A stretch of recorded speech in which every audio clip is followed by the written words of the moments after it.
Agora a economia, agora há pouco o Banco Central publicou mais uma edição do Boletim Focus. A projeção para a inflação para 2023 caiu 5,8% para esse índice. Os economistas mantiveram, no entanto, a projeção da taxa básica de juros nesse ano para 12,5%. O PIB, a expectativa do crescimento da economia brasileira, subiu em 2023 de 1,02% para 1,20%. O nosso comentarista Alan Gani, de Economia, aqui nos estúdios. Alan, bem-vindo. O que projeta o Focus? O que você destacaria para o nosso ouvinte espectador?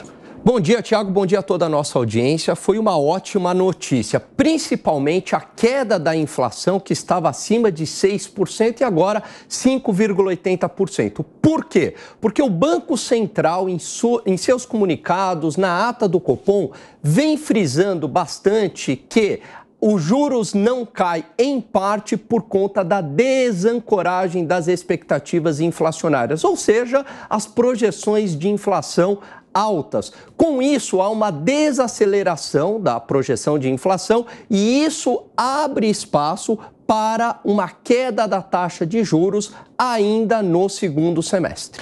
Olha, eu queria te fazer uma pergunta sobre os Estados Unidos. Inclusive, a gente destacou já essa informação que os Estados Unidos superaram o limite de endividamento, mais de 31 trilhões de dólares. O que isso representa? Isso mostra que a economia americana não vai bem ou não necessariamente? Olha só, Tiago, você vê que discussão fiscal não é só algo do Brasil, né? Ocorre lá nos Estados Unidos também. Os Estados Unidos, ele tem a maior dívida interna e a maior dívida externa do mundo. O que acontece é que o dinheiro público ou ele vem dos impostos ou ele vem do endividamento perante a sociedade. O que o governo ele arrecada lá de impostos não é suficiente para cobrir as despesas. Os democratas no poder, eles são mais simpáticos ao gasto público, enquanto os republicanos eles querem uma maior austeridade. E é o que acontece, eles querem aumentar esse endividamento do gasto público justamente para pegar mais recursos da sociedade, recursos emprestados, e poder gastar mais.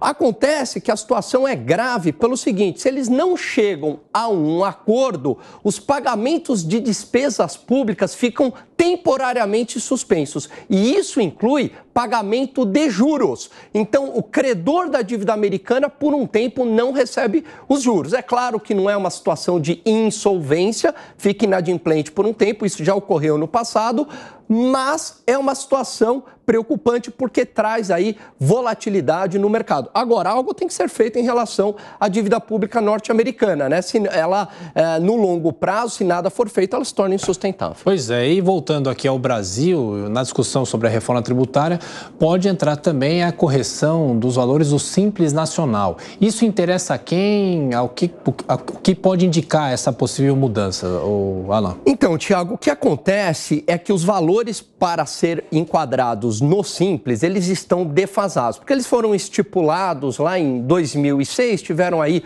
uma ou outra correção, mas a inflação, ela foi bem alta neste período. Então, esses valores estão defasados. É aquela ideia, R$100 há 10 anos não tem o mesmo poder de R$100 hoje. Então, eu acredito que a reivindicação por parte dos empresários, e aí a gente está falando do pequeno empresário, do pequeno empreendedor, ela é bastante razoável, ela é bastante justa, né, para aumentar esse enquadramento. Vamos lembrar que tem muitas pessoas que acabam trabalhando no mercado como funcionários, mas têm a sua PJ, e isso é fundamental, né? Caso contrário, se não tiver esse mecanismo, a taxa de desemprego no país seria muito mais elevada. Acredito que seja uma reivindicação justa por conta da inflação que foi elevada no período e a alta carga tributária que já vive o país. Amanda Klein, Beraldo também conosco. Amanda, desses assuntos que estamos falando aqui, essa situação nos Estados Unidos também, o que é que você destaca?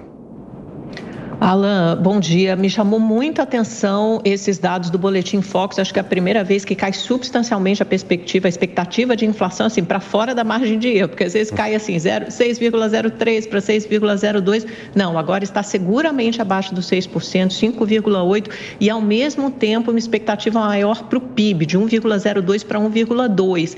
Semana passada a gente deu aqui no Jornal da Manhã, na Jovem Pan, o Ministério da Fazenda aumentando também a sua expectativa para crescimento, de 1,6 para 1,9.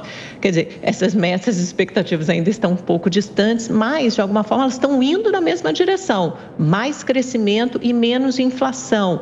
Temos a perspectiva também da aprovação do arcabouço fiscal para essa semana, com algumas mudanças. Queria saber como é que você vê esse jogo todo, como essas peças se encaixam, quer dizer, o mercado reage mais favoravelmente aos índices de inflação mais baixos, efetivamente divulgados, a perspectiva de aprovação do arcabouço, não foi esse bicho de 7 cabeças que o mercado imaginava, e até mesmo a Petrobras anunciando que não vai mais ter o PPI, que acabou com a antiga fórmula de reajuste de preço, que vai colocar uma coisa ainda não sabida no lugar. Isso também não gerou um estresse maior nos mercados.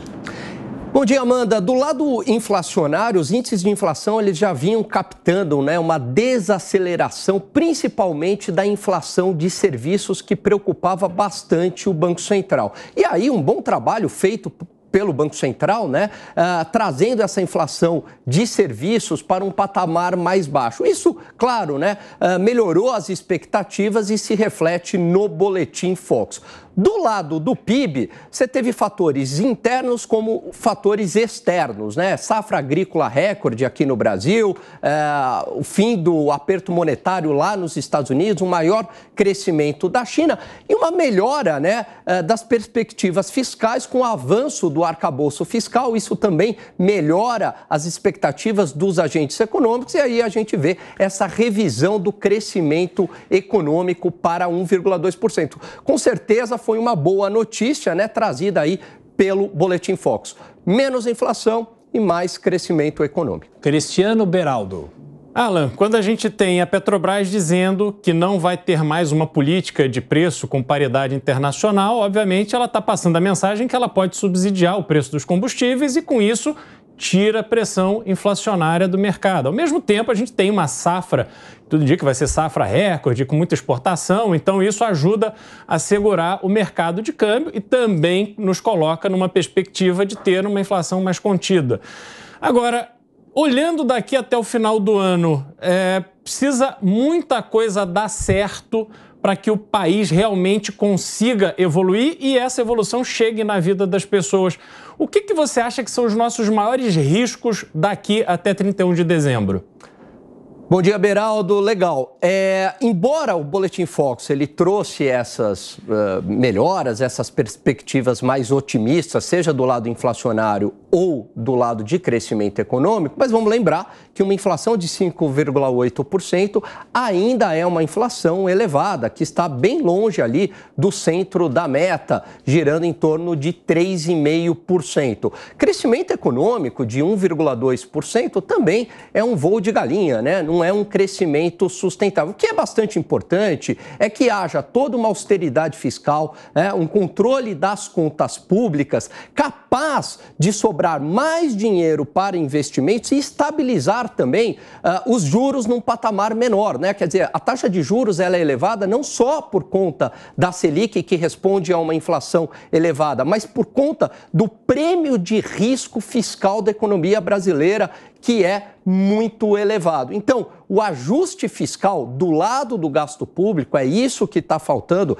muitas medidas focadas apenas na arrecadação, seria bastante importante para a redução da taxa de juros e viabilizar mais investimentos. Com essas duas variáveis, a gente teria aí um crescimento mais sustentável da renda e do emprego. Alan Gani, nosso comentarista de economia, até mais tarde, bom trabalho.